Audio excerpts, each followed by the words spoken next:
Mr. Hoff, question number 1. What grade level and subject area do you teach? I teach 7th grade language arts. And what part of the state is that?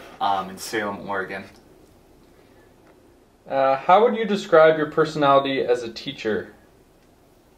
How would I describe my personality as a teacher? I would say just kind of being a relatively younger teacher, that I'm generally more, I would say, lively and outgoing than a lot of the other teachers.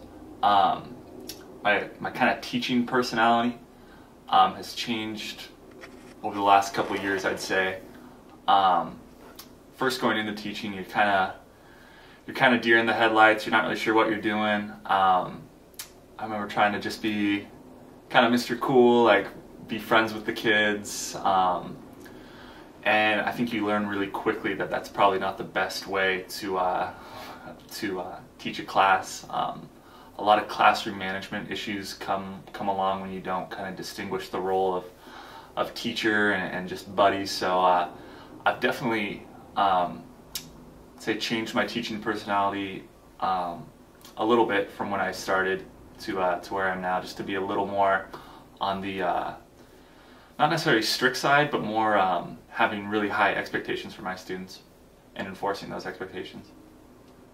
So you kind of touched on the second part of that question. So question number 3, do you still remember your first class that you taught? I know that you were in Bend, Oregon last year. If you remember that first class, describe your feelings leading up to that day and maybe reflections of that first lesson. Yeah, I definitely still remember my first ever real class getting out of grad school. I was teaching a block 7th grade social studies and language arts class at a private school in Bend. I remember pretty much just excitement. It was and still is really tough to get a teaching job. So I was just so pumped to be fortunate enough to get a job that I was just really ready to go, really excited. I was at a private school. The kids were absolutely fantastic as far as behavior-wise and academically as well. So reflecting back on that first lesson, I don't remember specifically what I taught. I remember always looking at the clock and thinking how I'm going to fill this 55-minute period. But you just you learn how to fill time and how to engage your students and just kind of have fun with it. Cool. To add on to that, being that 3 of us during this interview will be first-year teachers, do you have any advice for first-year teachers, maybe for starting their lessons there in the first week? Any classroom kind of bonding activities that maybe you would recommend? Classroom bonding activities. You know, actually, this was something I learned in grad school, where you have all the kids make just take an index card, usually a bigger one, have them write their name on one side, and then you kind of have them fold it and place it on their desk, so it's kind of like a name card, so you easily can learn their names.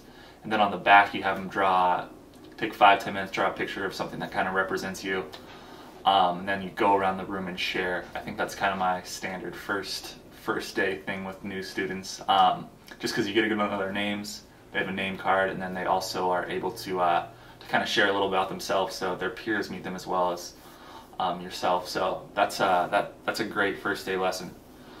Cool, thank you. I was going to do something similar to that, where I have questions, like 20 questions that all the kids have to go around and question each other to see. Those mixers are good. Yeah, kind of mix them. You always do a name card thing, like a mixer thing. Like the first day or two, it's usually get to know your students, especially at the middle school level. The high school level, probably it's not that important. They're probably kind of over those activities, but it's still important to get their names down and also just kind of build that classroom climate, so people are feeling free to share and just kind of get to know everyone. Cool. So right now in my shoes, graduating from grad school, Master's of Education, we're curious to know if you remember kind of how you felt in grad school, about to graduate, ready and excited to teach, and now being an actual teacher. Have any of your maybe philosophies that you learned and now experience changed from then till now? Not, I wouldn't say like philosophically much has changed in terms of how I view students, like what I'm teaching for, why I'm there.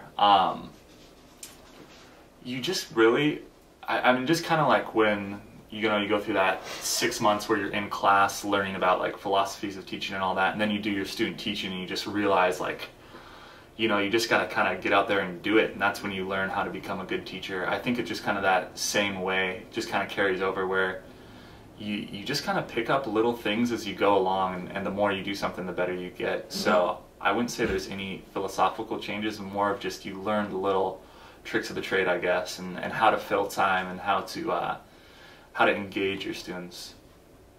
Cool. Next question. The people in my cohort have had kind of mixed emotions about lesson planning this last 6 months with part-time and full-time student teaching.